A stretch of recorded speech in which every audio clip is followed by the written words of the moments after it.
Guys, welcome again to another recording of the Advisory Board podcast. I've got Conrad Kolba back with me because when we got together last time, we did not get to cover a lot of the operational things that I felt like you guys should learn from Conrad. So, Conrad, just for those who didn't listen to the previous episode, tell us a little bit about yourself and your history in franchising, and then let's jump in. Sure. A little bit about myself. Well, 4 kids, married. Is that good?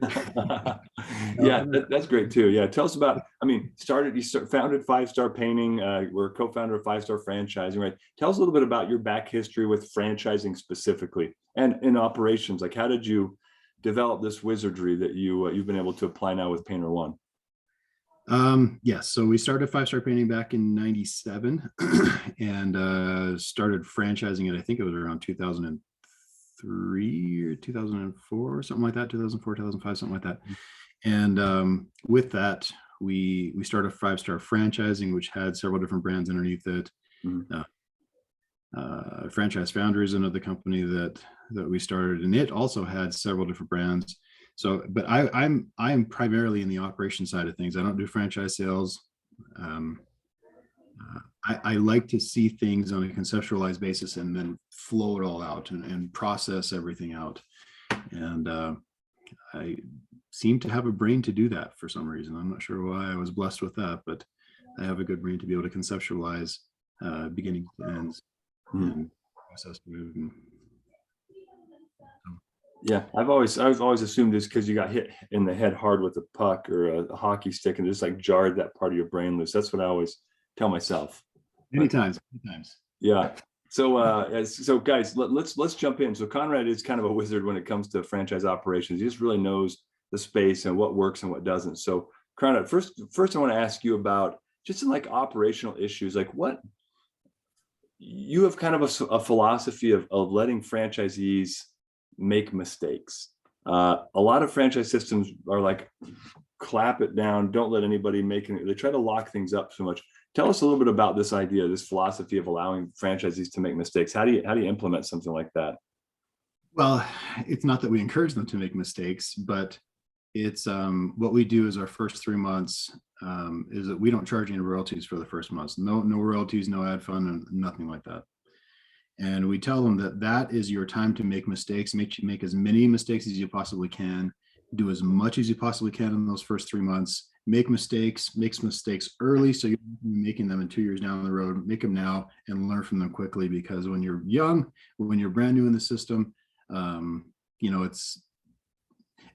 is the time to make your mistakes. And I don't know about how it is for you, but for me in my life, I learn best by, I did that wrong. I should have done it this way. I should listen to my wife because she was right, and I should have done it that way. Not that I'd ever tell her that, but yeah. But I'll make sure I don't share the link to this recording with Andrea. We don't want her to know. Yeah, our little secret. Go ahead. But that's how I think a lot of humans learn, is by making mistakes, and they understand why we do it this way. So I'm making several mistakes, or a fair amount of mistakes in the beginning. Like I say, in those first 3 months, obviously we encourage them not to make mistakes, but if they're going to make the mistakes, narrow that thing down to the first 3 months as much as possible. And then they'll have the experience, they'll have the understanding of the why we have this process the way we have it. Yeah. So yes, I don't like it when they make mistakes, but I always tell them, look, please get in there. Don't be bashful. Do whatever you can and do all that you can in your first 3 months, because you will screw it up. There's no question. You don't know everything now. So make as many mistakes as you possibly can by trying as much as you can. And yes, all the answers are there for them in the operations manual, or the Google Drive, or any a lot of the support tools that we have. But the reality is, a lot of the franchisees don't read them. And the reality, they go, oh, you know what? This is how they taught us, but I'm going to do it this way. I think this way is better. And then they do it and they go, oh yeah, I didn't see this. That's why they probably told us to do it this way. So do you find by doing this, Conrad, that the more they mature, the more they adhere to the program, like the plan that actually is proven and works? Absolutely. Yeah. So rather than rather than them deviating for the life of their experience. You give them a chance to go and like smack their head on the wall first, and then they tend to come back. Yep. And it's fun to see some of the guys who do follow it relatively religiously. They just do very well. But that's, that's not an entrepreneur feeling, right? An entrepreneur feeling is like, I'm going to change this wheel to make it whatever super smooth. But if that's not our program, that's not our program. And then they go, oh, now I know why it wasn't supposed to be super smooth. So, but we all have a little bit of entrepreneurialism in us. And I don't want that to be stifled in any way, because that's what makes us good. That's what brings innovation. And if we can rely on our franchisees to help us bring innovation to the brand, not just to their own business, but to the entire brand and to all franchisees, that's our community coming together to bring us. So yeah, encourage the entrepreneurial spirit in trying new things, but do them quickly.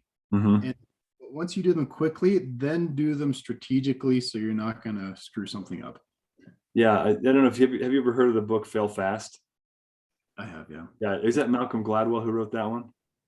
That's a good question. I think it was, but yeah, the concept, that's one of those books where, to be real frank, I think I read the first chapter in a bookstore, or the back cover, and then the first chapter, and I was like, I don't need to read the rest of that book. I get it. But it's I 100% agree with the mindset behind failing fast. And letting your franchisees kind of deviate from the prescribed plan, because it drives innovation. Now, the flip side of that, though, I want to talk about the other end of the stick, Conrad. How do you allow that kind of environment, but not let it destroy the whole function of the franchise model? Like, how do you rein it in? Like, how do you put some safeguards around that? Because I know some franchisors are probably listening to this and saying, yeah, right, dude, give me a break. That doesn't work. They're going to be all off the I'm not going to say reservation. They'll be off the ranch, and I won't be able to gather them all up again. How do you control it a little bit? Well, there are several things that we do not allow them to deviate from, right? There's some branding things, there's some marketing things, there are certain things that we do not give them permission to do. But a lot of the times they'll ask us, hey, how do I do this? Or how do I try this? And we'll let them know that this is the way that we've found that works the best. If you think you've got something that's better, by all means try it. If it's not going to be super crazy, it's like, oh, no, don't do that, because that's going to ruin your business. You're not ready for this. We'll be very, very animated if we need to. But in reality, the franchisee can do what they want to a certain degree. We can't run for them. It's their business. But yes, we have to make sure the reins are pulled in a little bit on certain aspects of the business. It's, hey, there's this one piece of the pie or there's this one process that I think we can omit, or that we can improve, or whatever it might be. Yes, let's see what comes of it. And it may turn out that, that is better than how we've done it. Most of the time, that's not the case, but every once in a while, it's like, hey, that was a really good idea. Yeah. And guess who benefits? All franchisees benefit from it, because when we take it to all the rest of the franchises. Yeah, I love that idea. Well, let's shift gears for a little bit, because one of the things we talked about a little bit last time was how when you're building out your franchise revenue model, you've got to take a few things into consideration. One of which is how to make it so that you can live off of the royalty revenue as a franchisor, not be dependent upon the franchise fees for new franchises being sold. Can you just give us a little bit of maybe a recap of that dialogue, and also a couple of nuggets of why is that so critical, and how have you seen that go wrong in the industry? Well, I know of franchise systems, and I've been a part of franchise systems who rely on franchise fees to pay their monthly bills. And when we started Painter One, we made the decision that we are never ever going to have to do that. And we kind of got maybe a little bit luckier than most, because we had a couple franchisees right off the get-go, probably 2 or 3 or 4 franchises right off the get-go, and their sales were good enough that it could sustain what we needed to pay for. I got lucky that way. But that was one of our mantras, that we're never going to go into debt. that we would never need to have some sort of investor come in to say, oh, we need to raise capital because of this or that, or whatever the reason was. And that we would always live by our royalty revenue. It allows us to make it so that we can choose which franchisee we want, which ones we don't. And if we want to grow slowly, we can grow slowly. If we want to grow quickly, we can grow quickly. But if there's any downturn in the economy and all of a sudden we don't sell franchises for 2 or 3 or 4 months, or heaven forbid, a year or something, we'll be absolutely fine, because the royalty revenue is what is paying our bills. So and in the beginning, it's very, very challenging, because your franchisees are they're not making a ton of money to have a ton of a large royalty collection. But and a lot of the franchises out there also have their corporate stores. They start with their corporate store or 2 or 3, and then they start franchising. Yeah. And they can, it's very tempting as a franchise system to say, oh, well, we average, 2 franchises or 3 franchises every month for sale. So let's make that as we'll just put that into our budget, and we'll make it so that we're going to spend some of that money as well. It just becomes very, very dangerous. Yeah, I know a consultant in the industry who's a bright guy, and I remember him telling me that he's working with a mutual client, that he said, no, they were talking about franchise fees. He said, no, throw that out. That doesn't show up in the budget anywhere ever. And same mindset of, we got to live off of our dependable revenue, and that's what we budget our business funds off of, business expenses. Yeah, thanks, Conrad. What's that? You just start making very poor decisions if you need to sell a franchise. Yeah, it jeopardizes the culture of the franchise system, and eventually you end up with that one that takes up 30% of the corporate resources to support them. Yeah, you know the story. So yeah, I agree. Let's shift gears. So speaking of, one of the things that we wanted to talk about today was kind of a mind shift. In a lot of franchise systems, they tend to be very operational or very technician focused, right? On how do I do this thing that my franchise is all about? But you have a different philosophy around that. Do you mind sharing a little bit of detail around what you feel is the proper mindset for a franchise system, and how that can help the franchise system to grow? Sure. So this actually took me a while to learn or to realize, but it's even when you're a young franchisor, or when you're planning on franchising, your business is what the franchise system does. So like for me, I was a painter, and I ran a painting business, and I knew everything. Well, I didn't know everything there was to do, but I knew a lot about running a painting business. Mm-hmm. And when I would train franchisees, it would be primarily on how to run a crew, how to quote, how to even how to paint. We would, at 5-Star, we reserved a day in training to actually teach them how to paint, teach them ways of doing certain things. And it was, now I think about it back, and I just kind of slap the head, because that was so stupid. But we tend to, as brand new franchise systems, we tend to focus so much on the operational side of the business, and we tend to forget that there are 2 sides of the business. That there are one major side that is the thing that the business does. So for us, it's painting, and then there's the other thing of there's the actual business, and they're 2 very different things. So there's the business of the business, and then there's the thing that the business produces. Yeah. And, we've tried very hard to teach on how to run the business, and that's a mind shift for us also, because we need to get out of our operational mindset, and we need to remember that if they want to scale, and if they want to do well, and if they want to manage a business, not manage a bunch of people who are running their business, or who are managing, who are doing things, that's where it becomes fun. And that's where franchisees are like, oh, I get this. Okay, if I take the 30,000 foot level, the view, and I go, oh, I can fix that and this and this and this. Oh, then I don't have to do that, or I can hire somebody to do this. It just becomes a lot more, the franchisees just thrive a lot better that way. Yeah. it was tough for us because we were a painting business, right? And then we became a franchise business. And then that mindset, we had to shift our brains also from being a painting business to now supporting and selling franchises and teaching them how to run a painting business versus painting. Yeah.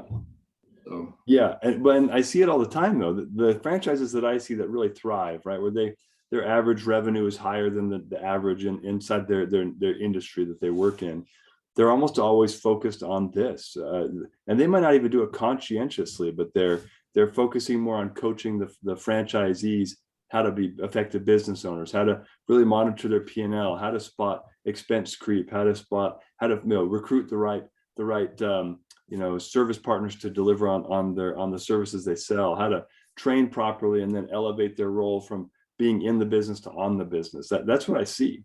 And so when you brought this up, I was like, there aren't a whole lot of people that I see do it. That's usually an exception to the rule, because most people that start a franchise, they were an operator and a technical expert. And so they tend to lean heavily on these operational aspects of the business and not so much on the actual running a business, like marketing strategy, selling, like all these other parts of the business that aren't just servicing the whatever you sell. Yeah. And relying on the fact that you're not going to know everything, that's just the reality. And that, yes, marketing, one thing I always tell franchisees is like, you can learn it, but you'll never be better than the marketing companies. That's what they do day in, day out. You're doing this. You can learn a little bits and pieces of it, but don't think you're going to be an expert in the next 10 years or be smarter than the person who's doing it currently. Or, it's just not going to happen. Trust that they're going to do what they're supposed to be doing, and make sure that they are obeying their KPIs, and everything should have a KPI.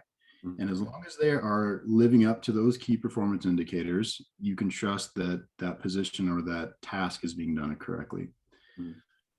Yeah. Yeah. So it always is a challenge to remember that we're teaching franchisees a path, not, I always have to remind myself that we're teaching them the path to success. Whatever success means to them is the path that we have to choose. For me, it might be very different than Bob over here or Sally over there. Yeah. But our path needs to be in a certain way that can fit into each one of these people's dreams or whatever it might be. But we need to show them, okay, at this point in your business, when you hit these sales and when you have this many, whatever, then you need to hire this person and you need to pay them this much. This is their KPI. This is what they can produce in a day. This is where to find them. Okay, now we're getting to this point. And then, you're removing your hat to putting it on this person, but that position is very well developed. They know exactly what to do. They have KPIs. Okay, now I have a little more time and I'm going to focus more on marketing or whatever it might be. And then slowly remove the hats off of all of your hats and put them on other people, to the point where all of a sudden one day you can step over the line into the shareholder position. Here's your org chart. Here's that invisible line, and then step over that line into a shareholder position and have the company run for you as much as you possibly can. Yeah. And it's interesting. You brought up something I want to talk about for a second, Conrad. You'll bring people into the franchise system that don't want to step across the invisible line, or it's interesting to me. I was just at a conference this last weekend, and I was working with two folks in the same organization. It's not a franchise; it's a dealership network. One of which is run by a very, very notable businessman. He was one of the original sharks on Shark Tank, Kevin Harrington, and he bought a dealer, and it's growing like crazy. And everything's KPI driven. They're trying to build this thing as big as they can. That's their goal, is to grow and get it as big as they can. And in the same group, there's this guy, and he's like, "Well, this is how I do it. This is what I like to do. I'm working 4 days a week and about 8 hours a day, and and I'm producing about this much revenue." And there are these two guys sitting across the table, and I was in the meeting with them having a discussion. And the one guy who's working in Kevin Harrington's group's like, "That's all you want to make? Is that all you want to make? Like, that all you want to do?" He's like, "Yeah, I actually want to try to adjust my lifestyle so I only have to work 3 days a week next year and still make the same amount of money." And it's funny because it's something that I think in the franchise sales process, right? Franchise development process, you got to figure out, is that the type of person you want in your franchise system?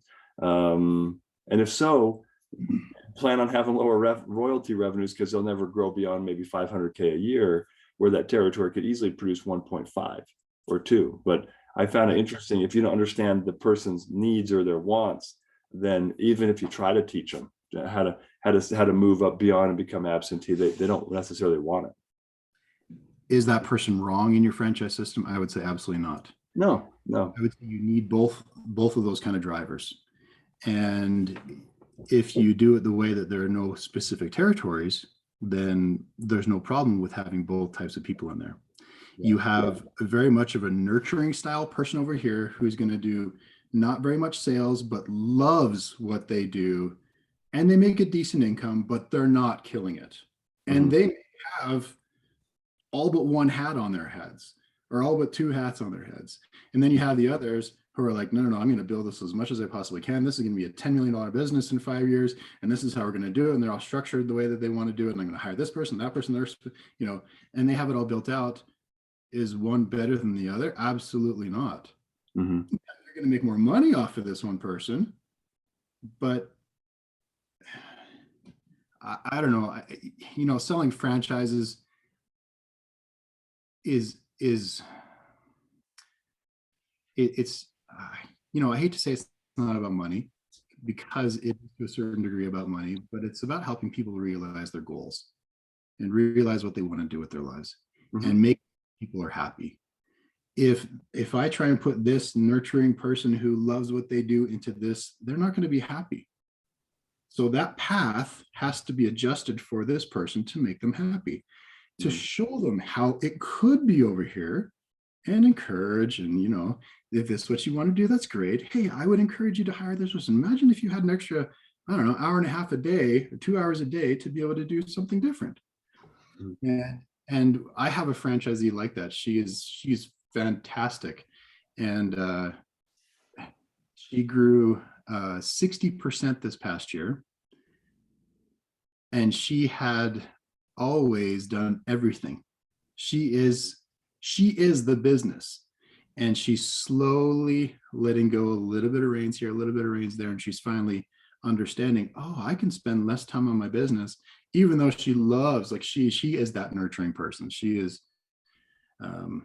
anyway, but we as franchisors can't be so staunch to say, this is the road, you're going to follow this, you have to spend this, you have to do that, you have to do this, because success is defined very differently for very different people. And is it all about the money? If it's all about the money, then okay, only get these guys, but you won't know that. And the percentage of failure for these people are it's all or nothing kind of thing. But well, I think, and this comes back to something I think we discussed last time, but it also has to do with the way you structure your territory rules, right? Because you're right, that person that, I'm making $500,000 a year gross, and I'm netting $250,000 a year, and I'm happy with that. I want to try to do the same, but work less. Like, that person's not a drag on the system, unless he's tying up a $3 million territory and you've locked him into a protected territory model. So that's the only time that person is dangerous to a franchise system, is when you've sold out, let's say, the Atlanta market to somebody that wants to make $500,000 a year. No, those are the mistakes that I see people make. And I'm like, I can't believe you did that. Like, you're throwing away money, and you're also, frankly, it's just opportunity. And it's not, again, not all about money, but you could have 4 other entrepreneurs in that place, and they could all be, doubling and tripling his outcome, but you made your territories too big, or you protected them in a weird way. So I think that's the only asterisk I would put on this conversation, of just make sure your territorial rules don't tie up too much turf in these cases, where you might get I call them like a camper, right? They're happy to end up where they're at, and then they don't really want to move. But that's one of the things I ask our franchisees when they come to training. That's one of the very first questions I ask: what do they want out of the business? Do they want are they buying themselves a job? And that's not a wrong answer. That's what most people want. In reality, that's what most people want. Just want to be able to do something. And or do they want to build it and sell it? They want the job. Do they want to pass it down to their kids, or or move into some position as a shareholder and continue to have passive income coming from it? And from that decision, or from how they answer that question, we as franchisors need to be able to tailor our training and tailor what they want out of the business so that they are going to be happy with the business, so that every single one of your franchisees, I would bet that 95, 99, maybe all of them, all of our franchisees will give fantastic review to a new franchisee or to a potential franchisee if they called them. Mm-hmm. It's, I don't know. And like I say, why is that, Conrad? Like, why is it that you have such a high percentage of franchisees that would rant and rave about Painter One? Like, what is it, because you guys have tailored the experience to align with their success metrics, or what have you done to do that? Yes, and I think it has. So I think that is one of the things. The open territory is another thing. The 10% equity pool that the franchisees have is another thing. The fact that we have our franchisees act as executives for the business is another thing. The mentor program is another thing. We involve all of our franchisees as much as they possibly want with our business. And that's one of the questions that I ask of a new franchisee or somebody who's going to buy a franchise. I ask them a few different questions to gauge how they're going to play in our sandbox. Mm-hmm. And there's been several times where I've gone back to my partner and said, I don't know, this guy's not right for us.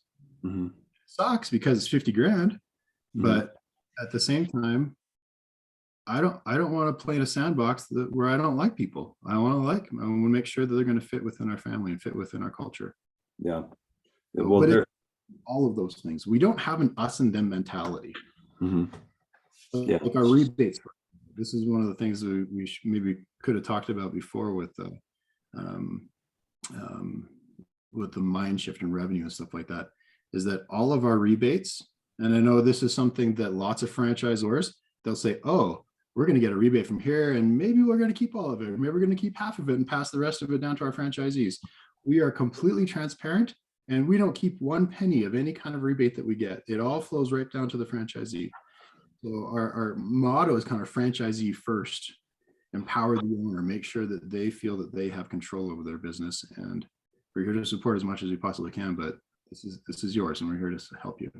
Yeah, I love that. Well, and it's I think when you talk about why are your validation calls so solid, why do people love what they do, why they like the brand and refer people, it's because of things like this, which is different. Not everybody does that. A lot of franchise systems depend upon the revenue that comes from the rebates and kickbacks and things like that. So that makes a lot of sense. We've got just a few minutes left, Conrad. Talk to me about founders. You mentioned in some of your notes that founders can be some of the biggest problems in the franchise system. What do you mean by that? And what advice could you give to a fellow founder, since you've been a founder now multiple times, about how to get out of the way? It's exactly that. Get out of your own way. How do you do that though? How do you do that? Because a lot of founders don't even see that they're in the way. So how can you start to like come to terms with the fact that you're in the way? Like, maybe what are some signs that you're in the way?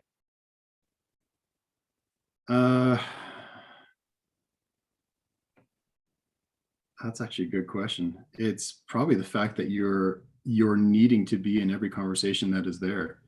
We need to be able to trust our people to be able to do what they need to do. Know that when you started this business, it's not because you're good at franchising. It's not because you're probably good at running the business that produces what you're doing. It's probably because you're good at producing the thing that business, like me for painter. I was I suck at painting now, but I was a really, really good painter. Does that make me a good business owner? No. Does that make me know anything about marketing? No. Does that make me good at finance? No. Does that make me good at franchising? No. Does that make me good as coaching franchisees? No, it doesn't. It makes me good at being a painter. And there's a lot to be learned by me as a painter, but I should not be worried about what brushes they buy or what marketing they do. Like we have to humble ourselves. I'm not sure if that's the right word, or slap ourselves in the face to recognize that we suck at certain things, and that our name and our signature doesn't have to be on every single little thing.